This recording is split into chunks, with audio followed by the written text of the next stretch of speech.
Okay, I'm starting a live stream. I'm going to try and adjust the camera a little bit more. Oh, no, no, no.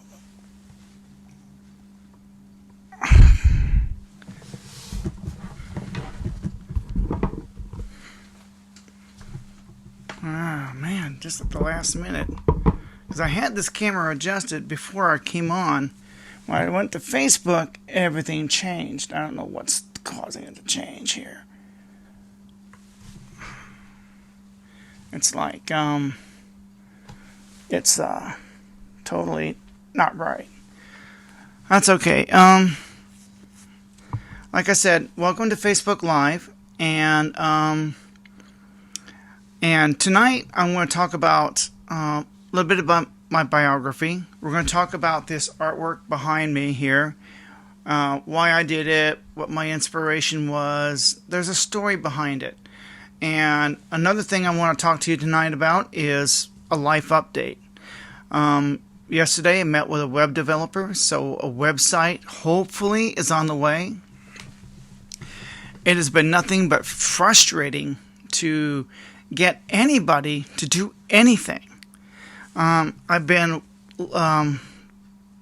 watching some other news broadcasters. I've been talking to people, and there are people with the money and the means to get things done normally, under normal circumstances, and they can't get things done either. I know a man who's looking to add on to his house, and he can't contract anything out. He can't get anybody to come out. One person can't get a plumber to come out.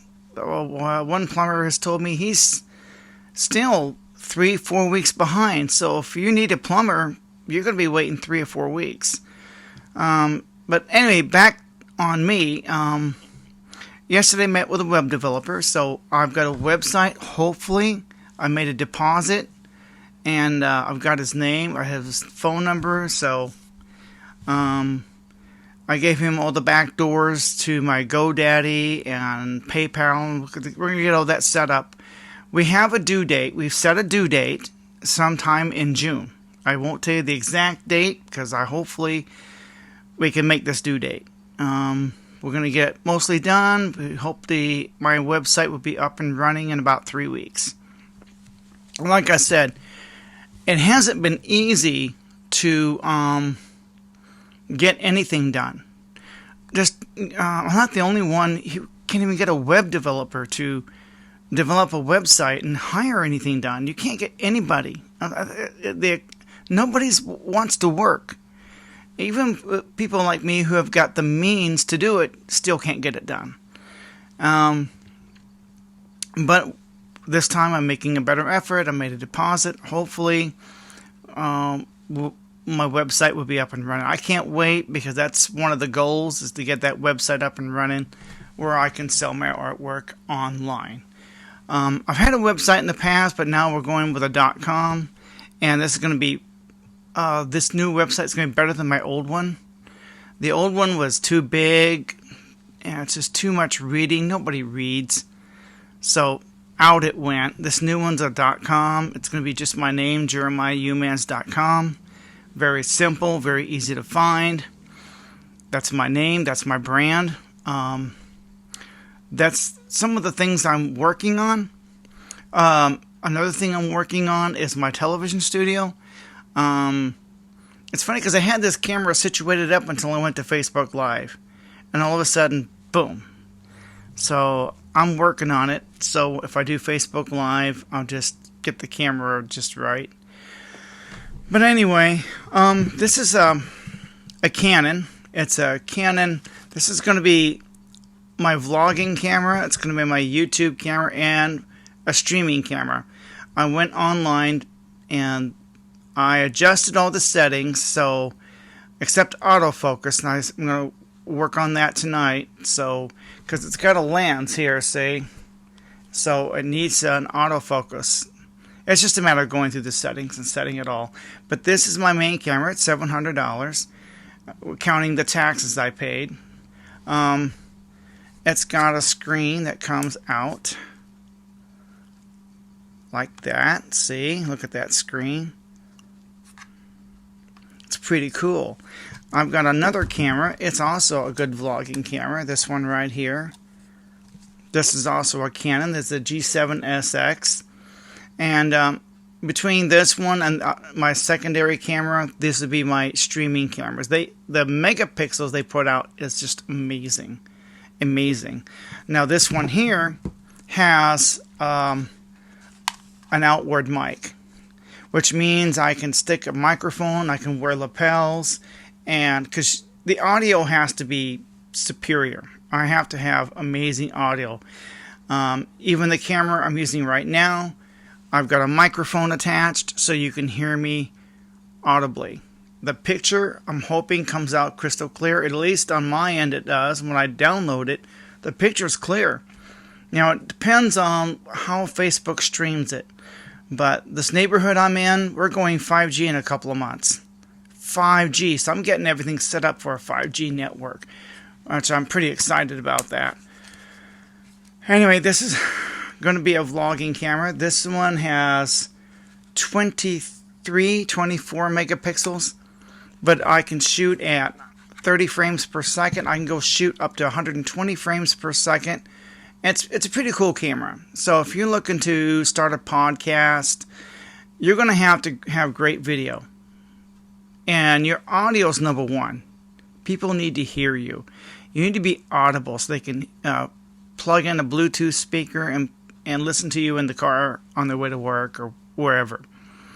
But tonight's video is mainly visual. So there will not be a Spotify version of this because what I want to show you tonight is visual because I'm going to be talking about my artwork.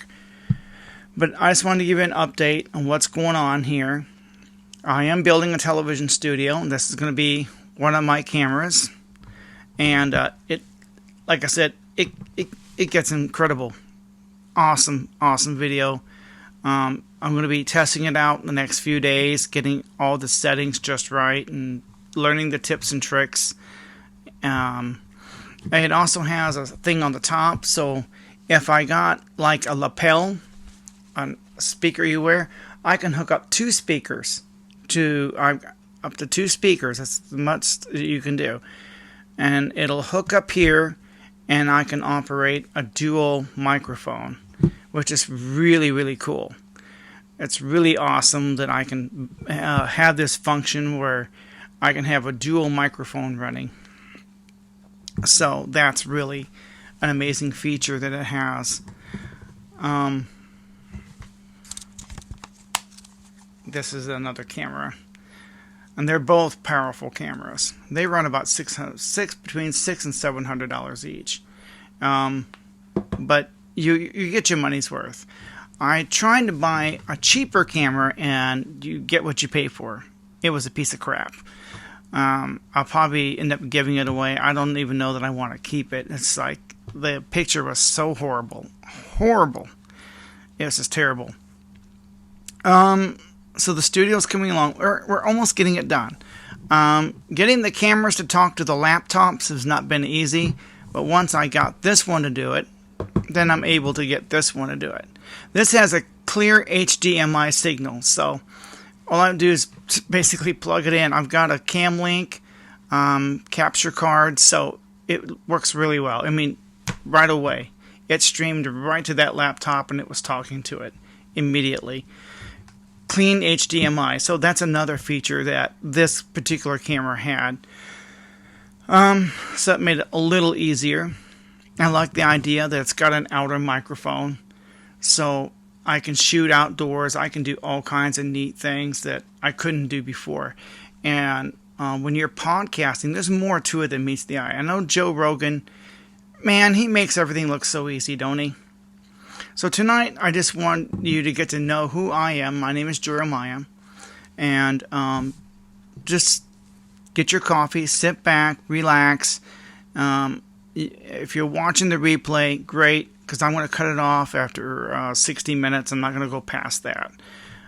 So there is a time limit, even for me.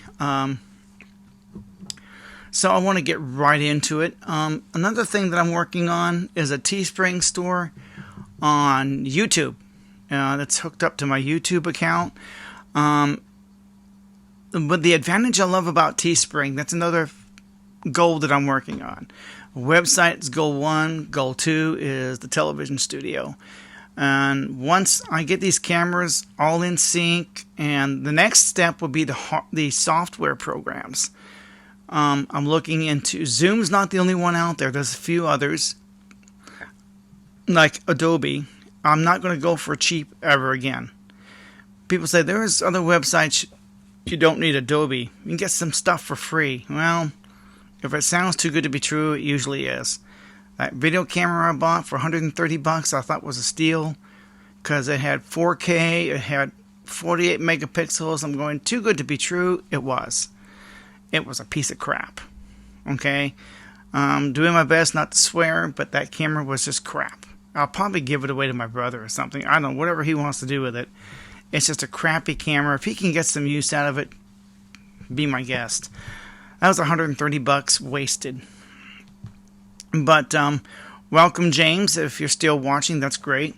Just sit back, relax. I'm not trying to rush or run into anything, so I'm just going to take my time and just talk to you like a person. I'm going to talk to my entire audience. So please comment below. Smash that like button. Destroy that like button, and comment below. Comments help me create content. It does. But tonight I got my own content, but still, comment below. What was I talking? Oh, I was talking about my television studio. Okay, that's the television studio is coming along slowly because I can't get anybody to help me. I can't get anybody out here, and I got the money and the means to hire engineers, and I still can't get people. That just amazes me. That people just don't want to work. We've got a labor shortage. Even people like me who are able to, we still can't. And that surprises me. But it is slowly coming along. This camera, once it's talking to this laptop, I'm going to be testing it out this week. Maybe by next Friday night, we'll be live streaming with this Canon. So I've got a 3-camera deal going. I got this one that you're looking at, and I'm sure it's getting a clearer picture because I got these soft lights going. I've got 2 more cameras I'm adding, and I got 2 color monitors that I'm going to be attaching to this upper wall. One monitor is for me to see what you're seeing because I don't want to be looking down at the laptop. When that camera is running, I don't want to be looking at the laptop to see the picture and to see the comments. I want to look straight ahead to see you, see the comments, and then monitor 2 would be like if I was to pull up a Google search, we were going to Google search something or play a short video where I can do a picture-in-picture. I need to be able to do picture-in-picture, and I think Zoom's going to offer me a lot of stuff. It's like $400 a year, so the next phase after the studio is up, we're going to be downloading the software. And that's going to be another trick, because then it's going to take me probably a couple of weeks to learn the software. Play with it. Figure out what works, what doesn't work. If I can get somebody out here to tutor me a little bit, that's great. I wished I could. Thanks, James. It depends on where you're tuning in from. So you probably live in the city. This neighborhood I'm living in about 2 or 3 months, we're going 5G. So I got to get things prepared to go 5G. All my software and hardware has to be 5G compatible. That's why I'm working so hard, because I want to broadcast the best that I can. And another thing I want to talk to you about tonight, and it's going to be kind of a 2 episodes in one because I'm giving you a life update. If you want to do what I'm doing, yes, you can start with just your phone on your kitchen table. Yes. But you're up against a lot of competition. At some point, your audience is going to expect you to evolve. And you're going to you got to have good audio. So if you're going to broadcast from your kitchen table, you can do like this. This microphone is about $30. Okay? So $30, you can attach this to your iPhone. or your tablet, and you'll have good audio, and away you go. The next thing you'll have to have, if you're going to do what I'm doing, is a good location. Location is everything. You got to make sure you're getting a clear signal. I'm broadcasting from the city of Springfield, so yeah, the neighborhood I'm in makes a difference too. Because we're going 5G, so a lot of neighborhoods aren't. We are. So that makes a difference too. But you can. It's very inexpensive to start a podcast. If you're going to, like, when I download Zoom, okay? Zoom will give me the capability of bringing people live on with me. Facebook kind of does that, but every time it does, the screen blacks out. So I don't use their software. It's like you got to use Zoom. So Zoom will be able to do, when I do Facebook Live, I can bring multiple people on the screen. Yeah, let me show you kind of what I'm talking about here. I have in my photo gallery. Okay, this is just a photo, okay? Okay. Can you see that? Okay, that's just a photo. Now, when you look at this picture, notice he can do live call-ins. He's got multiple screens going. He can bring on multiple guests. He's able to do picture-in-picture.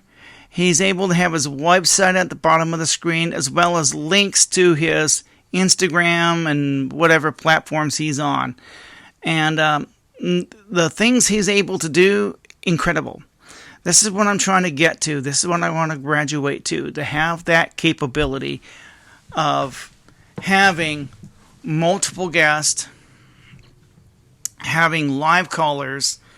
I'll be able to do all kinds of things with that software.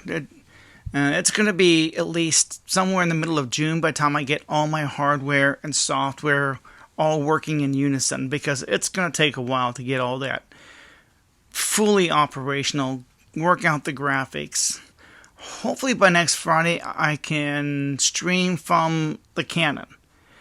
No fancy graphics, but every week will be a step up and a step up, and then it'll be the software programs I'm using. Zoom cost me $360 a year for the full version, the pro version of Zoom, which I can download to my laptop, which has 16 gigs of RAM, because what Zoom does, it depends on the processing power of your desktop laptop. You're going to have decent processing power to download a decent Zoom program, or whatever program you're using, because the better your power, the more bells and whistles, and the more tricks you're going to be able to do using Zoom. Okay, so like I said, I'm just talking about myself, giving you a life update, what I'm doing with my studio, what I hope to do. Now you know what my goals are. Now back to Teespring. That's goal 3. There are plenty of YouTube tutorials. You've seen other YouTubers open up a Teespring store. Years ago, my wife and I sold T-shirts, but we had to do it the hard way. The minimum we could order was 100 shirts at $6 a piece. So even then, we were out $600. $600 before getting our foot out the door. We sold most of them. We still got 20 or 30 shirts left. But we had to do it the hard way. Now with Teespring, there's no inventory. They make to order and they drop ship it directly to your customers. And I think, wow, we couldn't do that just 5 years ago. I couldn't. Now I can. So there is opportunity out there for all those of you who are looking to earn some extra income. There is opportunity with low barrier to entry. But if you're going to have a Teespring store, you're going to have a laptop with proper processing. Again, there's certain things you just can't do from the phone. You're going to have to use your laptop. A Teespring store is one of them. But that's free. The laptop isn't free, but setting up a Teespring store is. Having a YouTube account is. So there's still a low barrier to entry. Anyone can start a business. Anybody can, if they wanted to. You know the states are going to cut off unemployment soon. Hello, Sandra. So that's coming. 2 states have already cut them off. There's such a labor shortage, and I hope that more states do. They're just ending it. Whether the feds end it or not, the states are cutting it off. No more. No more enhanced unemployment. No, you're done. And we got to get people back to work.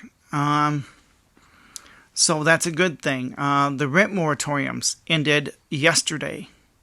So that's gone. Especially here in Greene County. There's no more moratoriums you have to pay. You either pay your landlord or you pay the bank, but you will pay. So I hope you've been paying all this time. Because if you haven't, you're going to pay. You can either pay, like I said, you can either pay the landlord or pay the bank. Either way, you pay. So that's good. So I got a Teespring. I have a Teespring store going. My TV studio is hopefully by the middle of June will be fully functional. My website, hopefully by the middle of June, is also fully functional. My Teespring store by the middle of June is fully functional. So I've kind of set a due date for around mid-June to have everything done, have all my goals accomplished. And that hasn't been easy. In the last year, I've been struggling. But first it was the death of my wife, and then the COVID hit last year, and the rug got pulled out from under me. So it's been rough, but I'm making a comeback.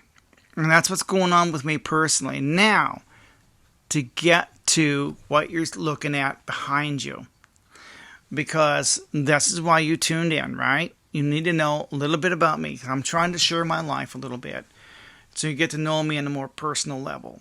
And that's so tonight. I'm not trying to talk fast. I'm going to be talking slowly because I'm just trying to take my time, take it easy, and be myself.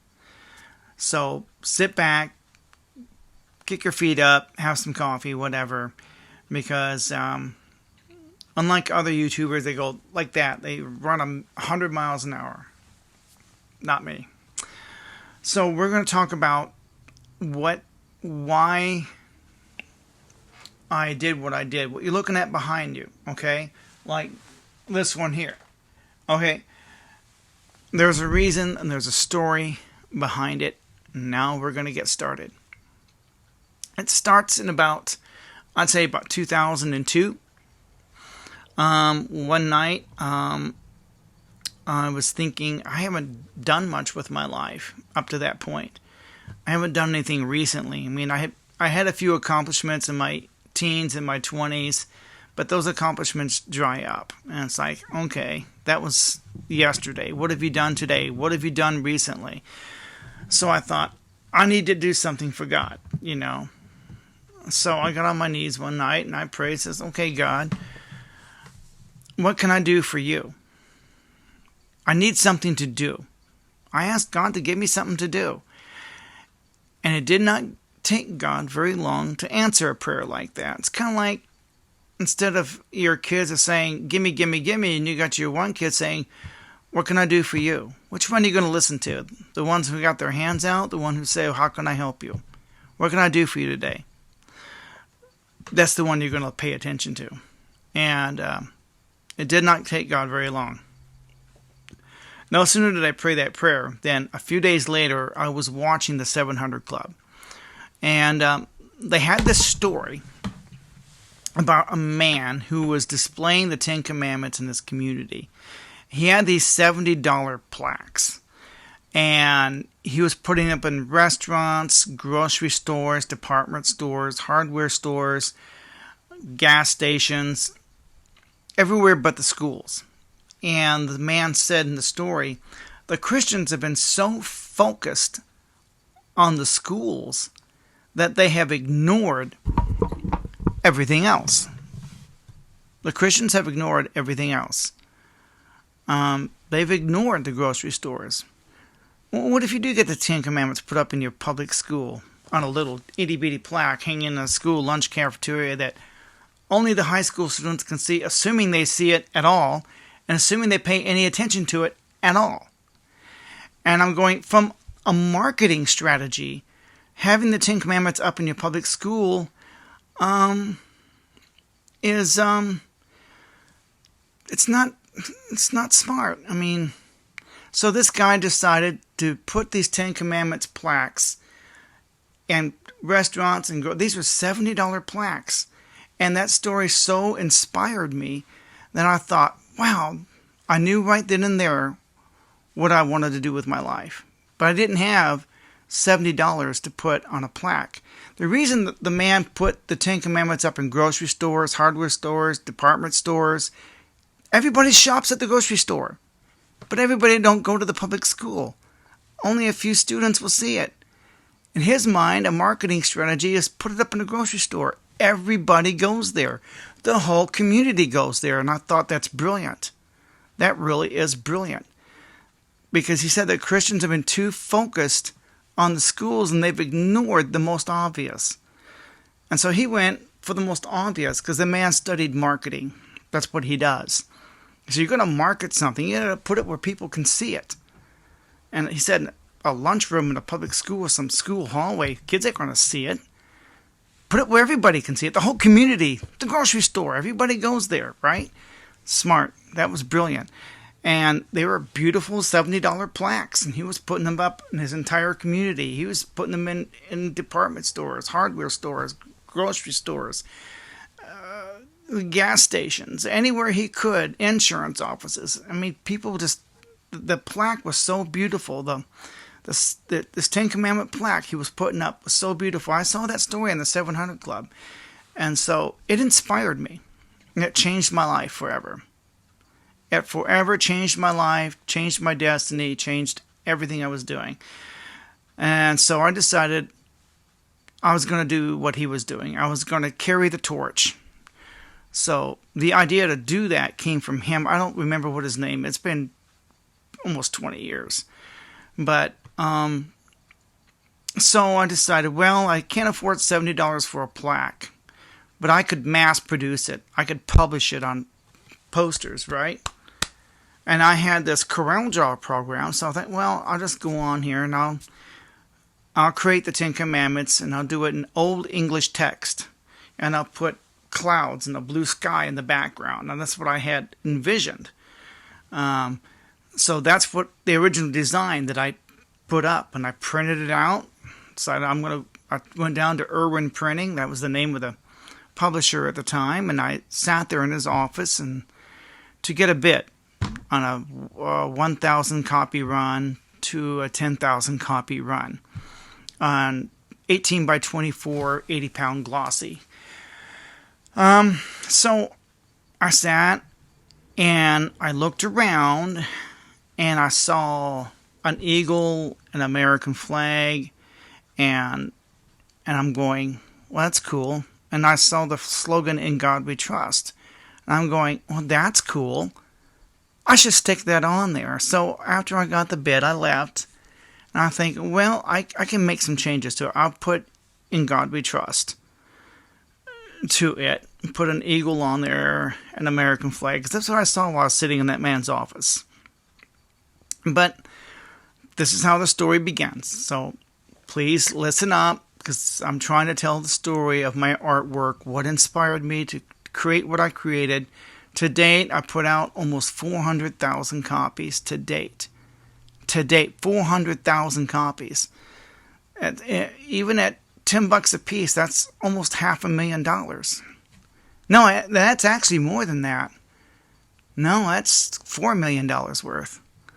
I mean, if you valued them at even at $10 a piece, 400,000 copies to date, according to my invoices, that's a lot of money. So, wow, I distributed quite a bit. Most of it donated to charity. Most of it was given away, donated to support the troops and back the blue. I shipped up thousands of copies to the families of the victims because I was working with MissionNewYorkCity.com with Rick Camacho and my friend Kathy Gasner. She was distributing them to all the firefighters. And then Annette Douglas then took over after that. And to my knowledge, according to them, they went to the families of the victims. They had connections up there that I didn't have because they were entrenched and well connected. So they made sure the firefighters got them. I do have 3 or 4 old photos left. The rest of the photos I've lost of the firefighters and stuff like that because I don't know how to retrieve 20-year-old emails. Somebody out there does.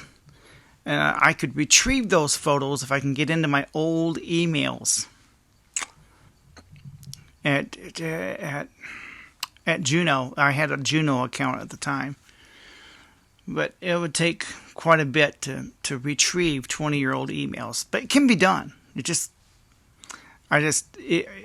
probably costs more than I'm willing to spend to hack it in and pull up 20-year-old emails and JPEG images from 20 years ago. But that's how it got started. This artwork you see behind you, including this one here, that's how it all got started. It started right then and there. I'm going to explain every image you see behind you. There's a story behind all of it.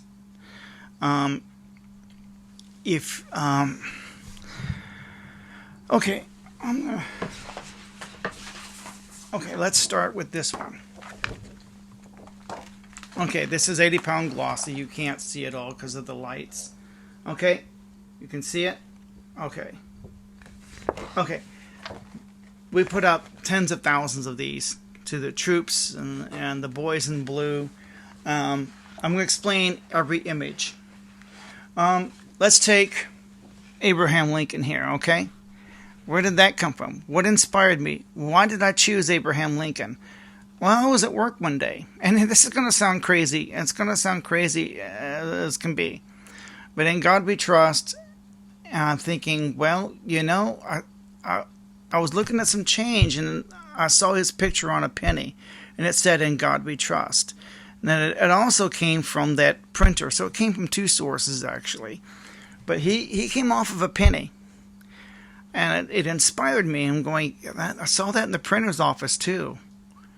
I'm saying, well, why not use it? In God we trust. It's on the penny. It's got Abraham Lincoln's picture on it. This one here came from a state quarter. You know, when the states started putting out those specialty quarters, well, one of them had a picture of George Washington crossing the Delaware. Now, as far as One Nation Under God, the Pledge of Allegiance, now that came from a lawsuit. I think it was in Nixa, Missouri, back around 2002. There was some kind of battle over the Pledge of Allegiance, and it was on the papers. I think Dee Wampler was representing somebody, and anyway, there was a lawsuit going on, and that said, the Pledge of Allegiance. I need to put that on my poster of the 10 Commandments. I need to put that on there. So that's where the Pledge of Allegiance came from, a story that was happening right here in the Ozarks, and that inspired me to do that. So the Statue of Liberty, I don't recall why that's there, except it stands for liberty and justice for all. That's why she's there. Because when I wrote One Nation Under God, I said, well, liberty, I got to have the Statue of Liberty. Sorry, I had a senior moment there. This and this. Okay, you see these 2 pictures side by side? I had to put them together that way because it was just so inspirational, and so I put them on there. And yes, I have permission to use some of these pictures. I'm not stupid. I have a lawyer. Okay, I'm not that dumb. Some of them were pictures that I owned, my own photo album pictures that, well, anyway. This up here, America Bless God. This came from, I was at the bank one day, and I was going to write God Bless America on there. And someone said, well, it should be the other way around. We should be a blessing to God.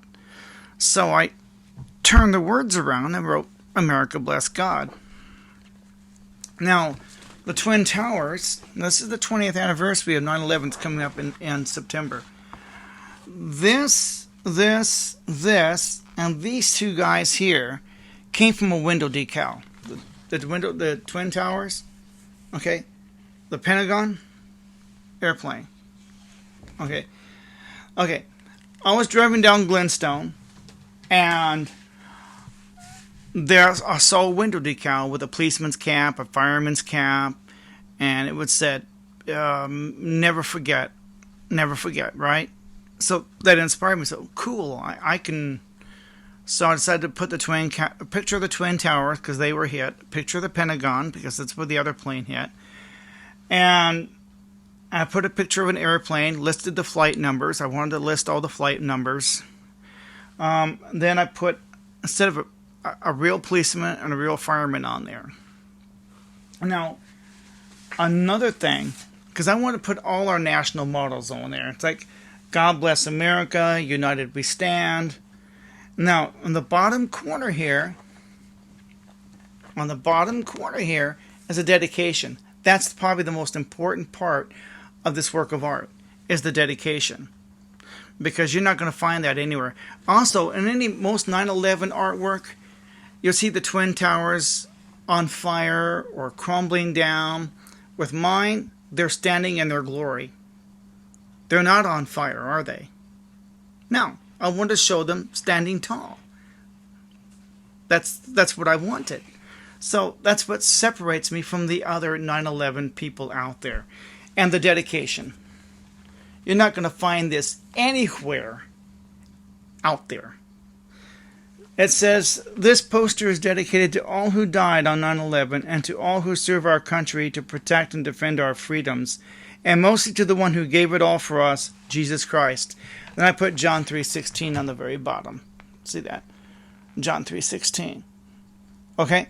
So, there you have it, folks. You have the story behind this. I wanted to explain every image. And, like I said, there is a powerful story. Why I did it, what motivated me, who got me started. It started from what I saw in the 700 Club. And I never knew at that time how life-changing that would be. I just can't...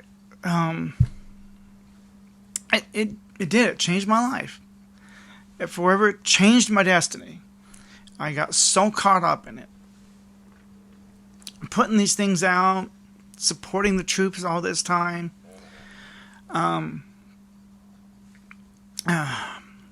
mean, the value, the retail value of what I've donated or gave away is in the millions. It's in the millions of dollars. I'm telling you right now. When you add it all up, it's around $3 or $4 million. That's all money I could have put in my pocket, but I didn't. So sue me. And it led me to do other pieces, and I recreated it behind you with all original artwork. And I had to redo it because I wanted to do an updated version and make it better. And people said, it's all pictures, it's all graphics, because you did that on your computer.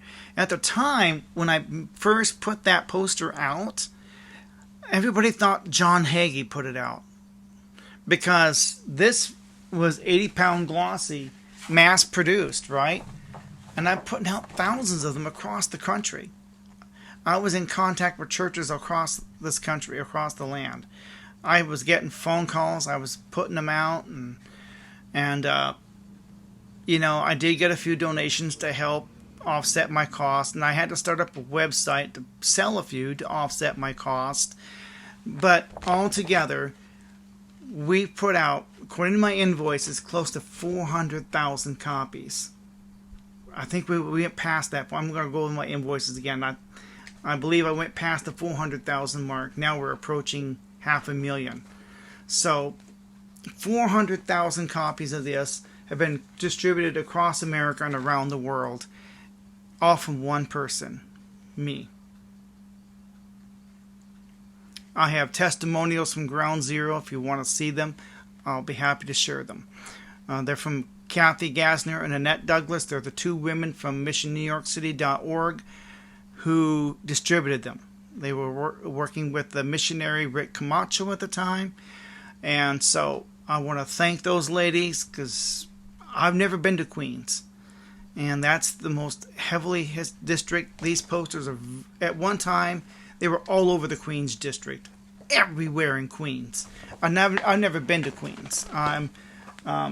They were more popular in Queens than anywhere else in the country. I was like, wow, that's pretty cool. That was the stronghold. And I don't know how many thousands.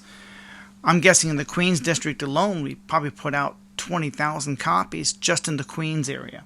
And then I continued to do more artwork. And like I said, this mural behind is another version of it, complete with a dedication. And that's what separates it. I just want to tell my story. Once the website is done, why do you want my product? Why is it a good gift for a friend or a loved one? Art doesn't have value unless there's a story behind it. And I want to come out here tonight and share my story. And the story really doesn't end. I mean, I showed you the basics, where all the images came from, what inspired me to put each one. And I didn't want to run through it. I took my time. And throughout the years, because of my artwork, I've gotten invited to all kinds of stuff. I've met a lot of celebrities because of it. I was doing things I wouldn't normally do otherwise. I mean, this thing opened up doors. I'm not kidding. It opened up a lot of doors. And I got to meet Oliver North. I got a photo to prove it. Mike Huckabee. Roy Blunt at one time. We met a few other celebrities. I would go to Fort Leonard Wood and support the troops there. I'm very, very patriotic, and I do support the troops, and we put out tens of thousands of these. Like I said, in the beginning, in the early 2000s, when I first put them out, everybody thought a mega church like John Hagee was doing it. No, it was one little guy, me, here in Springfield, Missouri, not John Hagee, because he was so patriotic and so supportive of the troops, and he was always that fire-breathing preacher that he was. I mean, don't get me wrong, he's a good pastor, but everybody assumed it was him, but it wasn't. It was me, because it looked like something he would put out, and the commercial grade was one little guy. I mean, that was professionally done. That was done on a Corel Jaw program. That was done locally here in Springfield, published right here. Little old me, not John Hagee, not a mega church, me. With God's help, I couldn't have done it on my own, because I was working another job, 9 to 5, and so there's no way. I did get some donations over the years. People have helped come forward when they found out what I was doing, and how can I help? I said, well, money's one thing, but I need distribution. I need doors open. Once I started, doors started opening. And so sometimes people would donate money to help keep them published. Other people, I said, look, I need doors open here, doors open there. I'll work on it. And so I either needed money donated or doors opened. Sometimes those doors opening up were way more important. Way more important. I kid you not. It's like walking in the Shark Tank and saying, well, I really don't need your money. What I need is a door open to this company over here so I can get my product on their shelf. That's really what some of these entrepreneurs are looking for.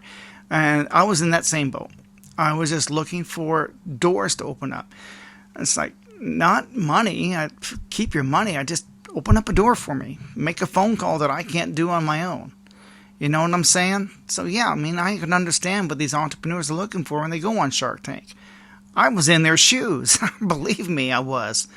But as time went on, I was getting phone calls. I wasn't needing doors opened after a while. It's like it just escalated and escalated.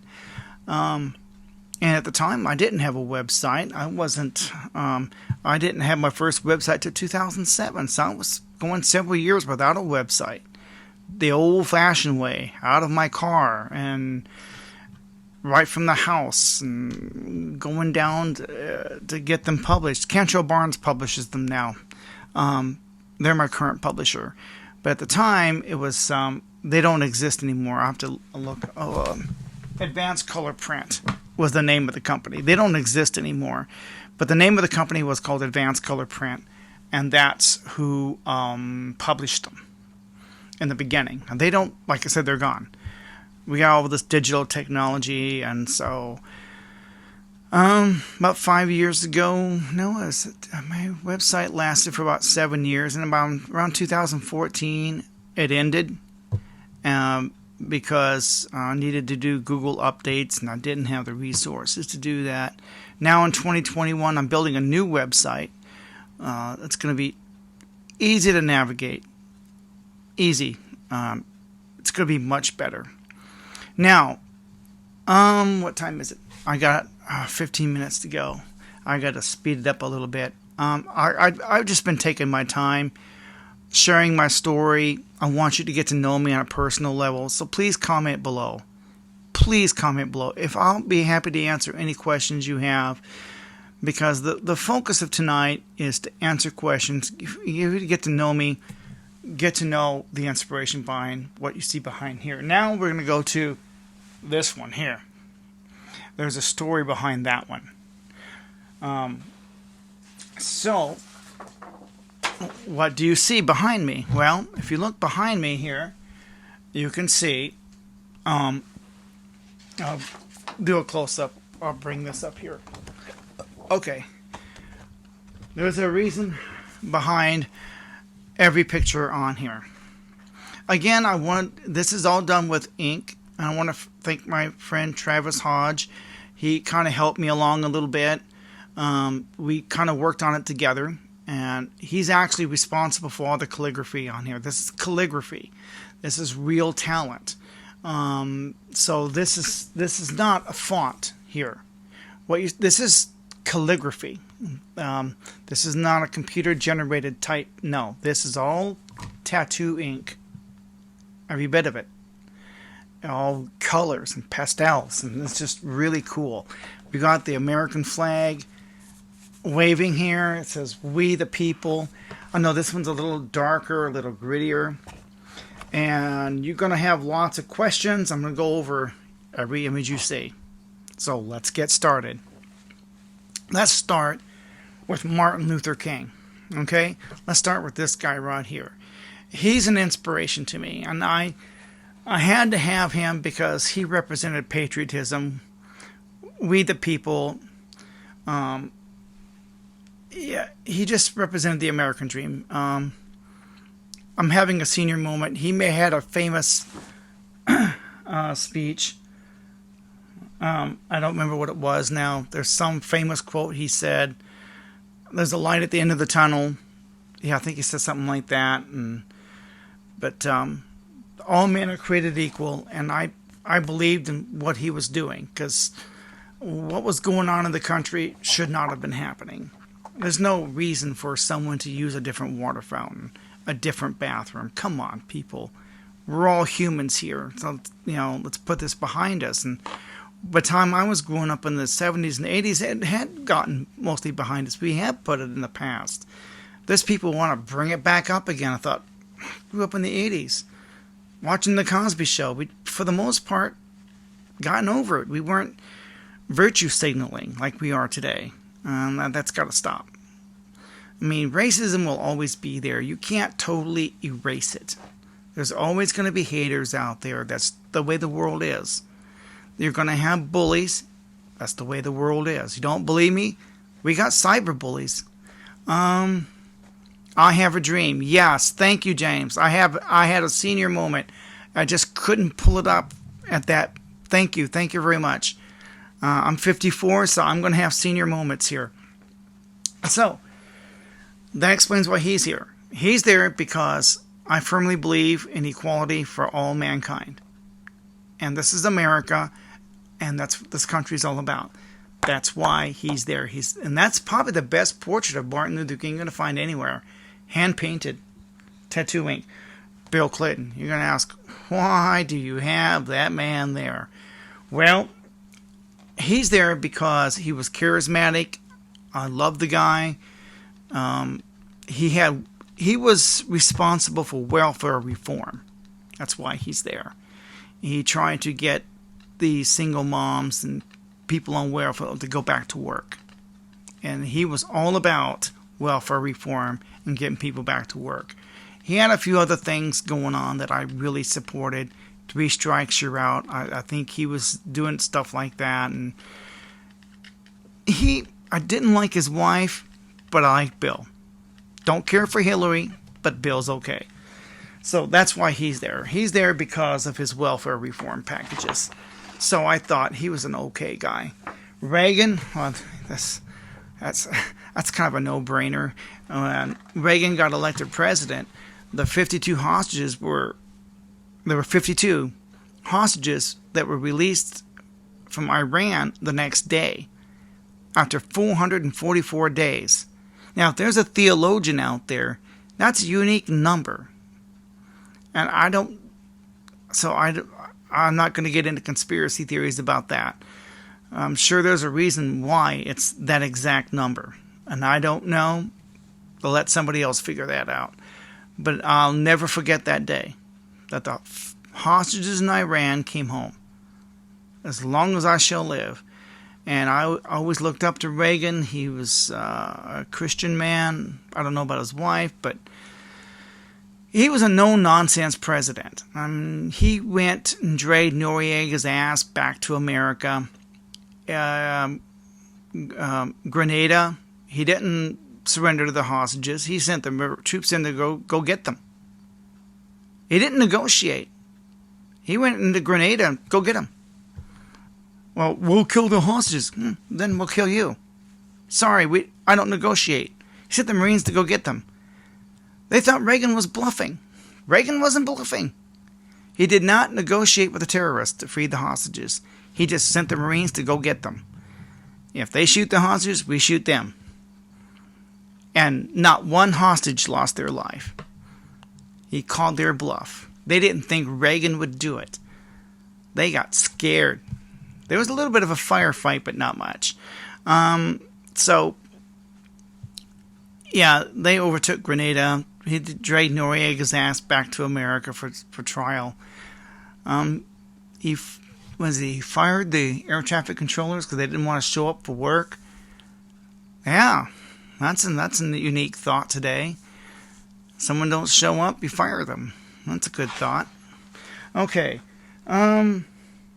Then there's JFK. That's Reagan there. This is JFK. And ask not what your country can do for you, but what you can do for your country.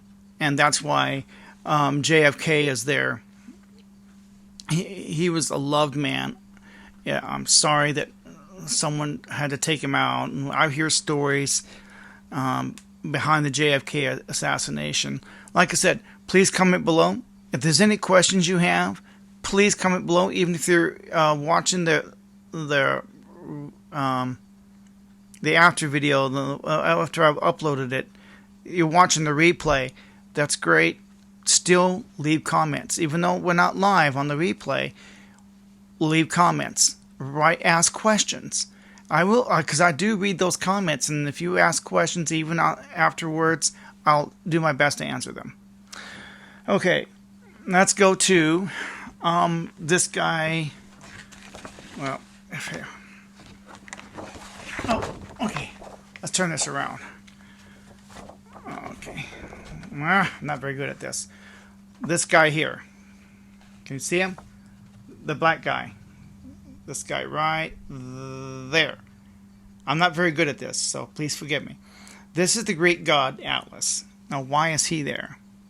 Well, there's a novel known as Atlas Shrugged by Ayn Rand. And I love to read books.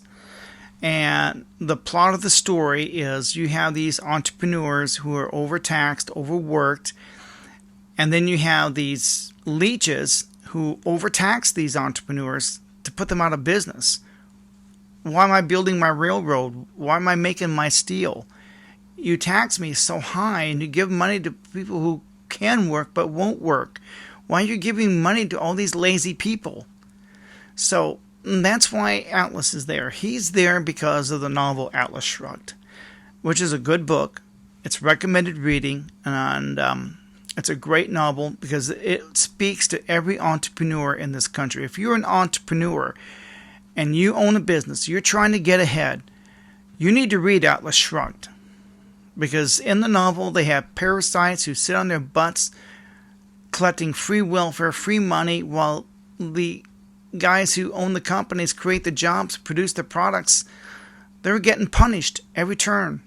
Do you understand where I'm coming from? It's like right now. If you feel like you're the working guy or you're trying to start a company and create a product, you're producing something, we're being overtaxed. We got parasites who sit around and do nothing and produce nothing and live off my hard work. Yeah. I mean, and that's, how some people feel. That's how I feel sometimes. And that's why I have Atlas there.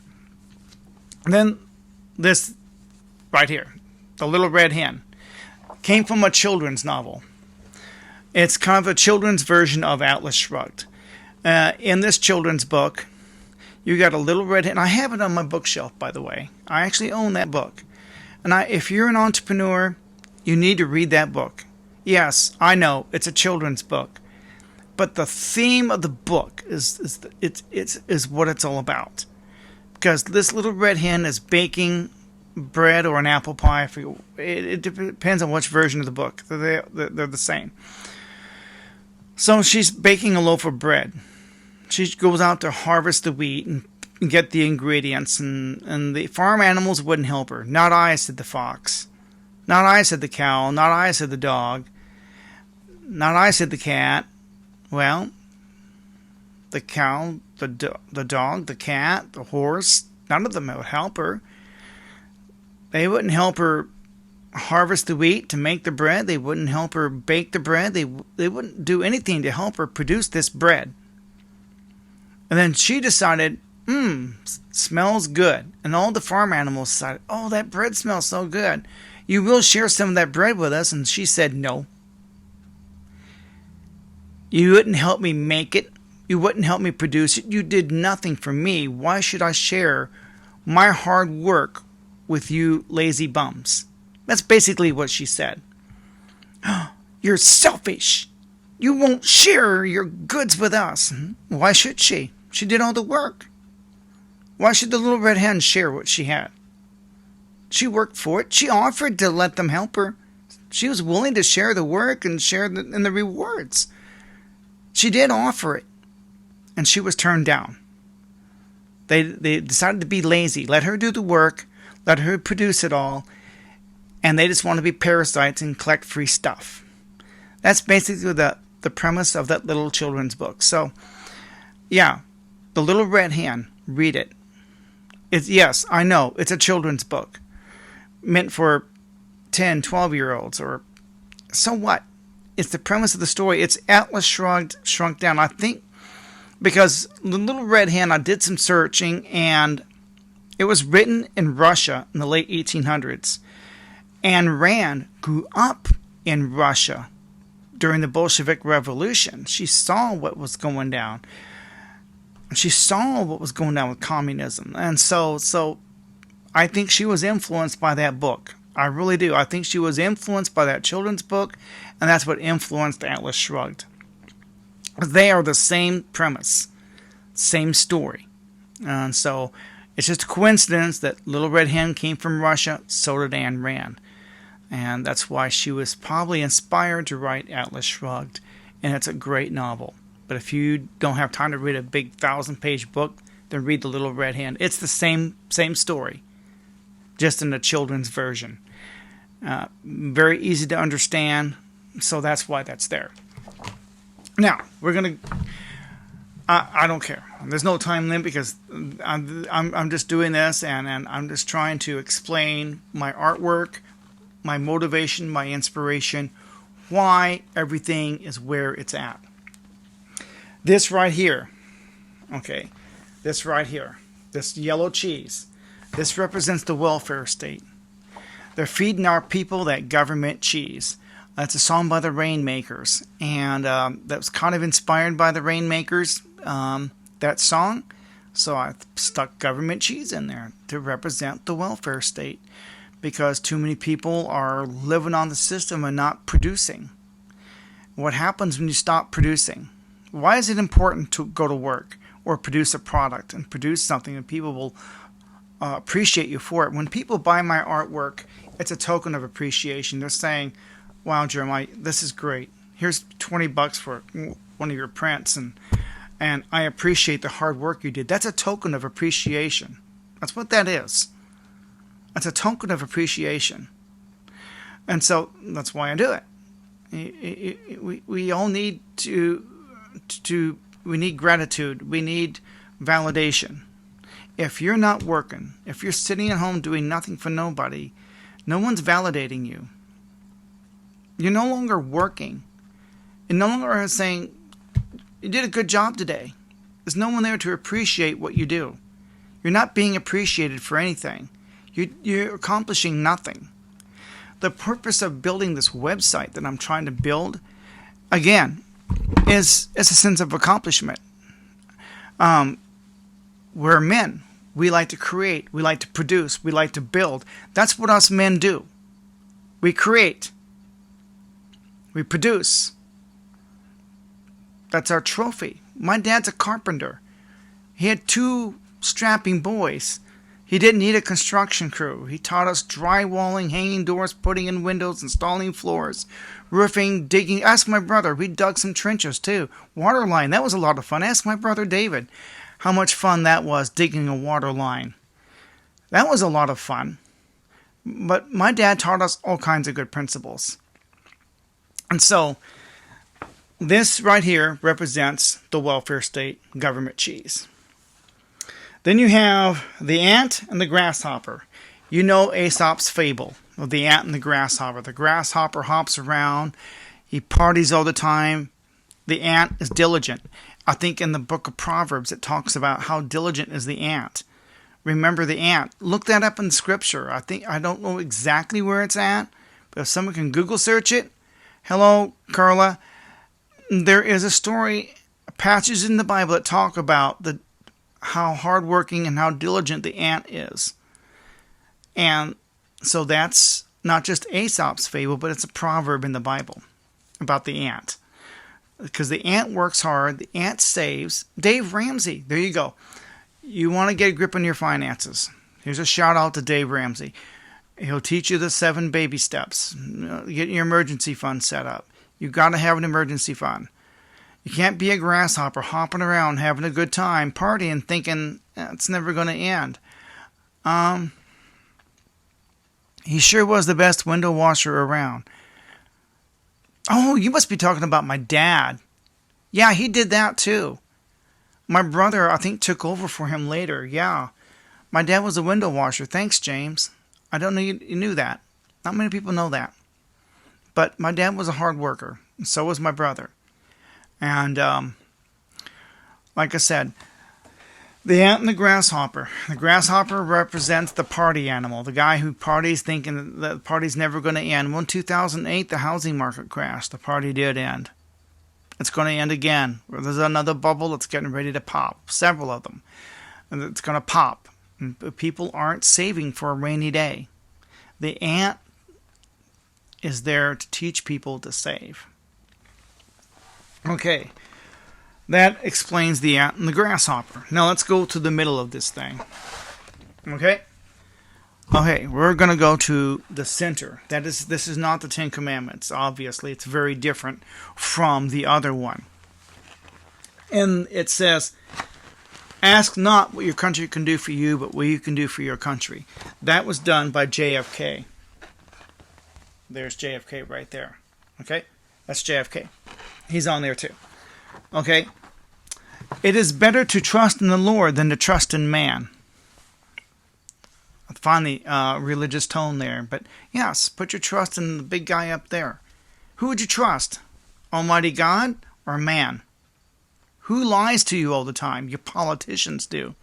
I don't care what side of the aisle you're on. They lie. They cheat. They steal. That's what they do. They put out sound bites and it's Team Trump, Team Biden. It's like, don't you get it? You're a peon. Don't you get it? Well, I hope you do.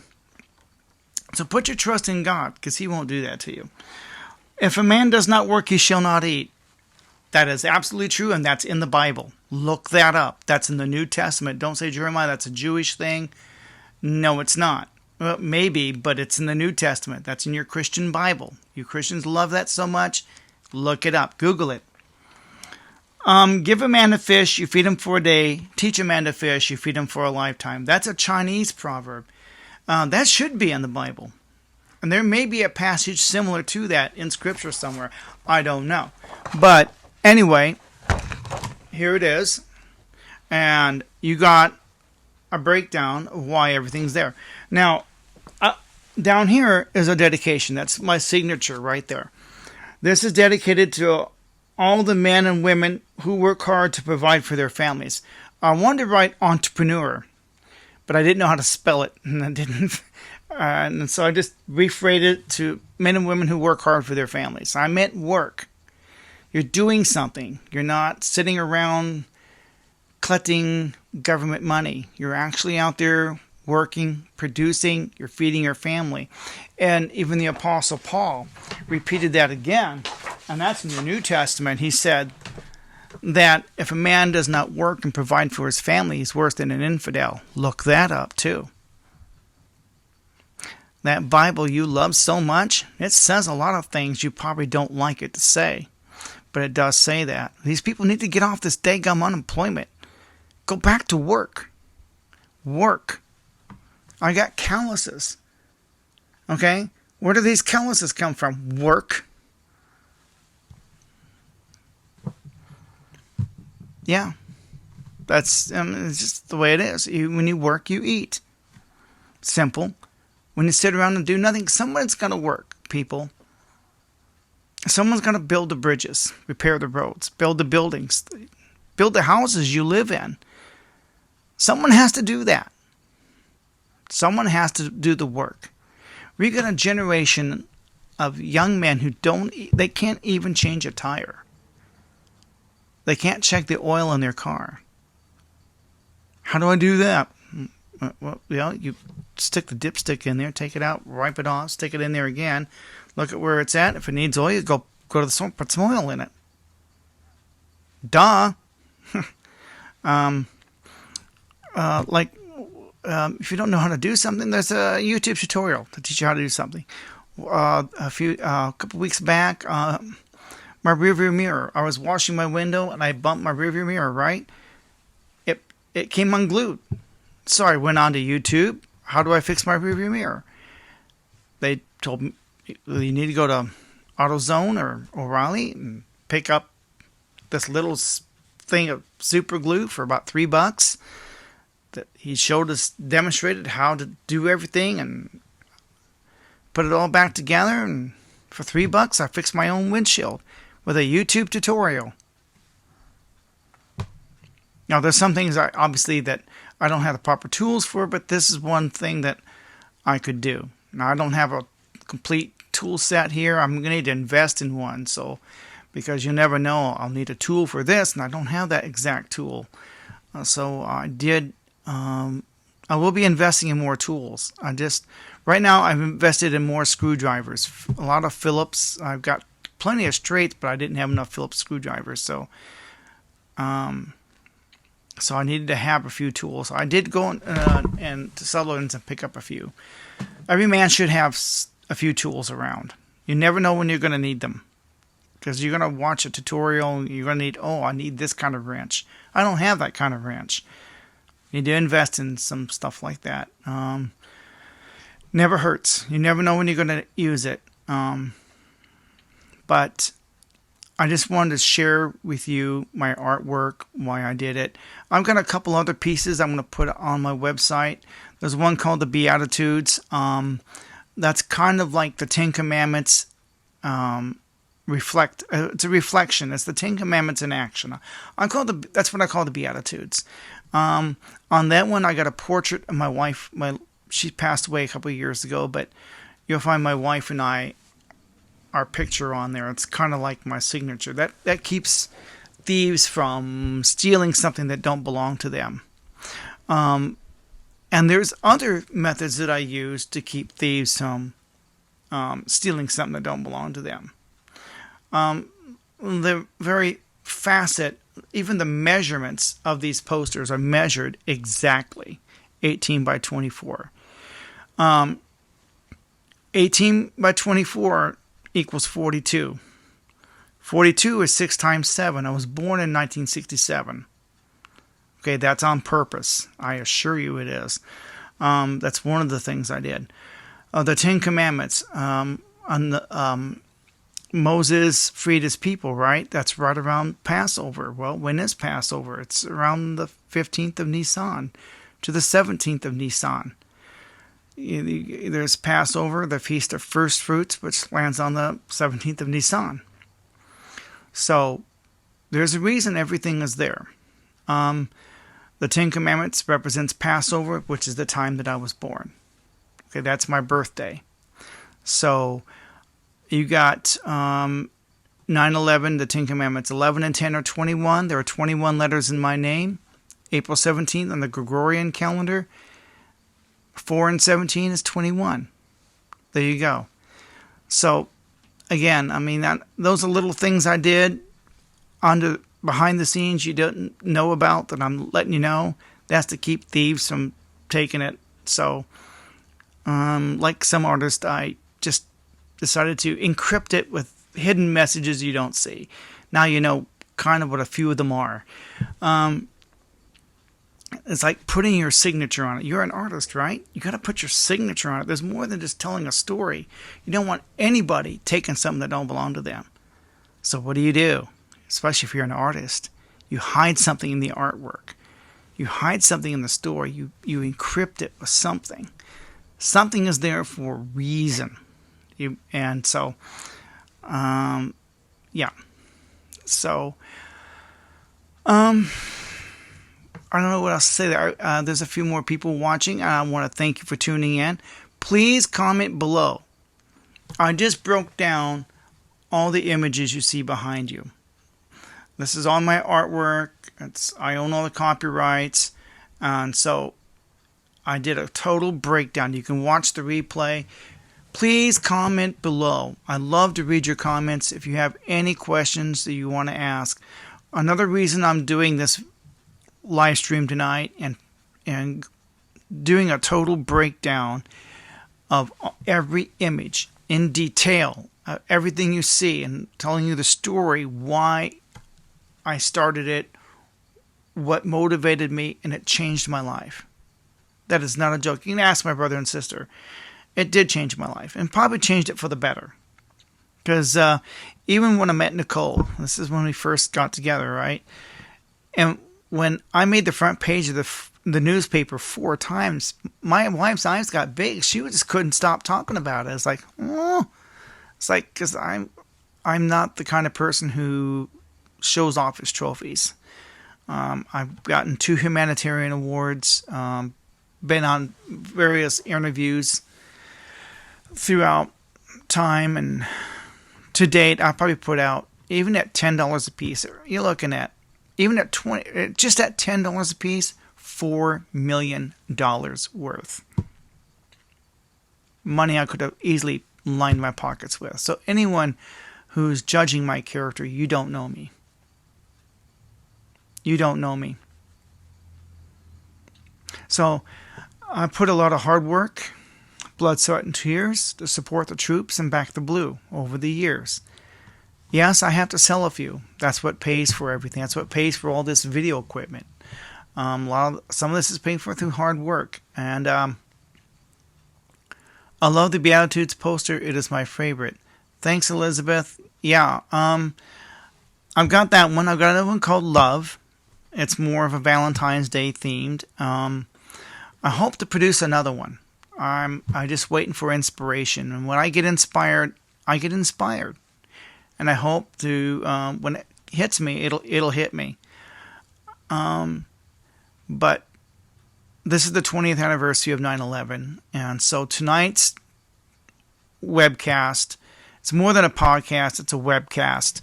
Tonight is basically for the guy that's going to be doing my website. We have to do the bio page, right?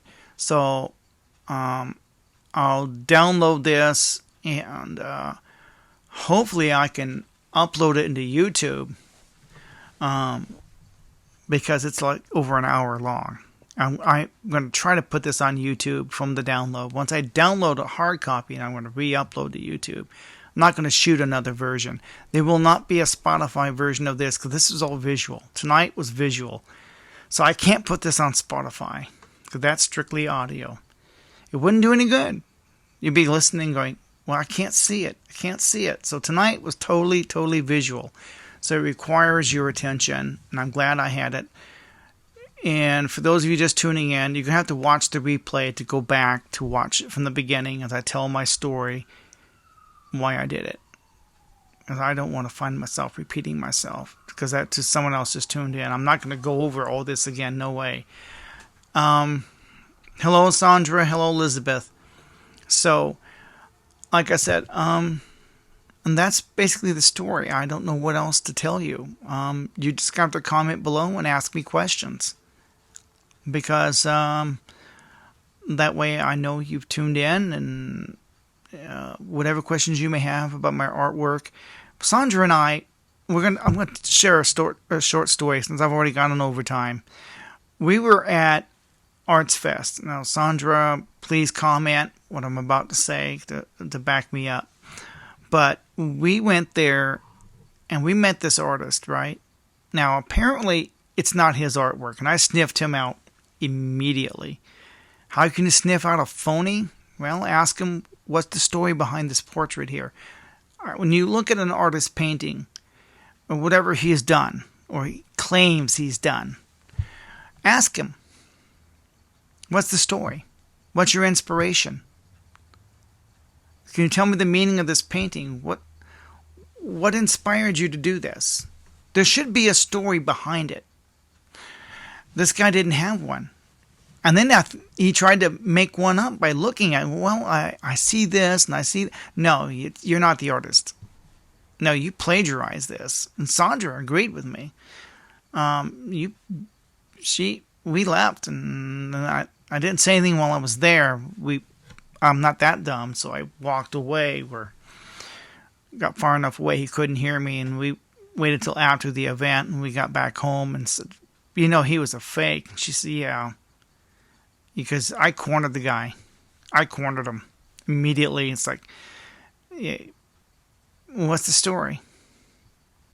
When he couldn't answer that, I'm going, yeah, you're plagiarizing. When you go to an arts festival like that, like the one we just had on Walnut Street, as an artist, I want to tell you something. Buyer beware. Caveat emptor. Ask the artist for the story behind what they've done. What was your inspiration? That's how you smell them out immediately. Fake or fraud? I mean, real or fraud? You're going to find out. Because a lot of the stuff there, some of it, you got to be careful, was made in China. Those beautiful ceramics and stuff you see, are you sure they created some of that? They didn't just order it from China and sell it to you at a very marked up price? Buyer beware. When you go to a carnival like that, buyer beware. They don't even have a website. We were at another deal. This artist had a booth set up, right? And I felt I was being hustled because some of the artwork was just great, but why would I pay for $300 for a print? And how do I know you're the real artist? He didn't even have a website. Now I'm getting one built as we speak, so I will at least have that, and you can buy it online. The asking price will probably be about $30, $29.95. It was obvious he was fishing for something to tell you when you asked him what was his inspiration. Yeah, thanks, Sandra. Yeah, it was. It was very obvious. He was just fishing for an answer, and he didn't have one. He just didn't. So, it's going on almost an hour and a half, and I'm not sure I can upload this to YouTube if I do a hard copy, because there's a time limit, and wow, I've gone almost an hour and a half. I just got so focused in what I was telling you about my goals, what I'm trying to accomplish with my television studio. Why do it? It's an accomplishment. It's an achievement. I'm a guy. We like to build. We like to produce. Why do I do what I do? I love my country. I'm a dude. We like to create things. We like to create things with our hands. That's what us men are here for. We love to create. The purpose of the website, again, to create something. The Teespring store, to create something and create more products. With the Teespring store, I'll be able to sell hats, hoodies, t-shirts, coffee mugs, and the other products I can possibly come up with. And t-shirt slogans. I came across one the other day and I wrote it down. I had to take a pad and paper with me all the time, even to work. I see 500 people a day, right? And so if I hear something, I can write it down. And I did that the other day. Someone said something, and I wrote it down. I can't tell you what they said because I got to get it copyrighted before I can say anything. I don't want anybody stealing my ideas. So right now it's in the lawyer's hands. He's working on the copyright. He said the painting was about redemption. To me, it had dark feel to it, not redemption. Now, you're absolutely correct. The painting we were looking at, that's what it was called. But that's not what we saw.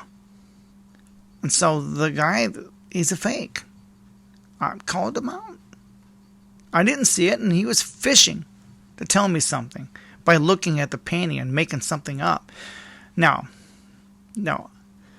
he was a fake. He's plagiarizing. We could probably go to some Home Depot store where they sell prints and probably find the same thing for $59.95. That's just amazes me. When you go to an art show like that, or any festival, any shows, anywhere you go, festivals are opening up all over the city now. Every month there's something going on. When you go to a road show or a boat show or home improvement show, buyer beware of any of these deals. Buyer beware. Tumblers, I collect them. Well, hopefully I'll be able to have some on my Teespring store here by mid-June. Because then I'll be creating more products. And the beauty of Teespring is I don't have to manufacture them. I don't have to warehouse them. They manufacture to order and they drop ship it to my customer. That is so beautiful. I don't know how they do it. I'm not going to ask questions. But they've taken away that barrier to entry. For those of you who are looking to better yourself, to start a home-based business, I encourage you. Teespring offers a great opportunity. It's a wonderful opportunity. I mean, all you need is a YouTube channel, and that's free, by the way. I don't know if you can set one up on your phone. I don't think you can. I think you have to have a laptop to do it with the right applications. So, but setting up Teespring is free. Yeah. Anyway, I want to thank everybody for tuning in, and I came on 7 o'clock as promised. Hopefully by next week you'll be tuning in. I'll be operating this camera. It's got 23 megapixels, and it is made for live streaming. We'll be able to live stream with high definition like you're watching now. But I just want great video, great audio, and hopefully in a few weeks the software will be set up where I can bring on multiple guests and really have a panel discussion about, say, the minimum wage or welfare reform or unemployment or the labor shortage, especially the labor shortage. Boy, it's bad. Yeah, I'm experiencing my personal life, getting any help at all building my studio. It's been nearly impossible. Just to find a web developer, it's been nearly impossible until I found one yesterday, and he contacted me. We met, put down a deposit. I've got his name, I got his number, I got his business card, so he's not going to run off with the money, and I wrote him a paper check, so it's a paper trail. I'm not stupid. So we're going to get that done. And I'm so badly want to get that done. Like I said, it's an accomplishment. The TV studio is an accomplishment. The Teespring store is an accomplishment.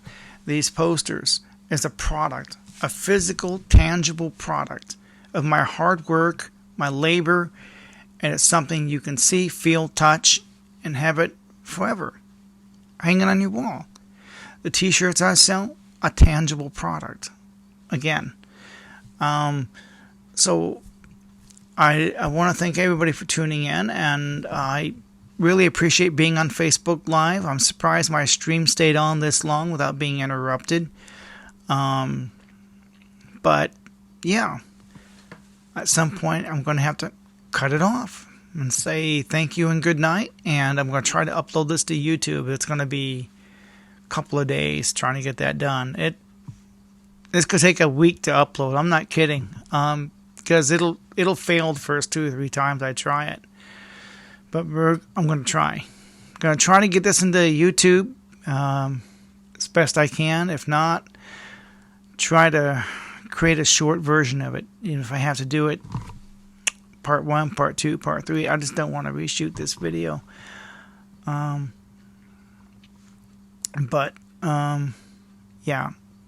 All right. Well, thanks for watching, and good night. And I'll see you next Friday at 7 o'clock. Hopefully I'll have a title picked. I was going to be called The Genuine Article, but this came up. And so tonight was to help my web designer, and get everybody to get to know me on a personal level. I just had to share my story. This is a positive story, by the way, and I hope to inspire others to do what I did and looking to better yourself. Start a podcast or a webcast. There's more to it than meets the eye, but you can start from kitchen table. My wife and I did. Literally. You go back and watch our videos from 4 or 5 years ago. They were started from our kitchen table. They were pretty raw, pretty barbaric, to say the least. But we were so successful at it. She got fan mail, and that's on my YouTube channel. But smash that like button. Comment below. Even if you're watching the replay, comment. I live for those comments, and I love them. So, thank you. Bye-bye.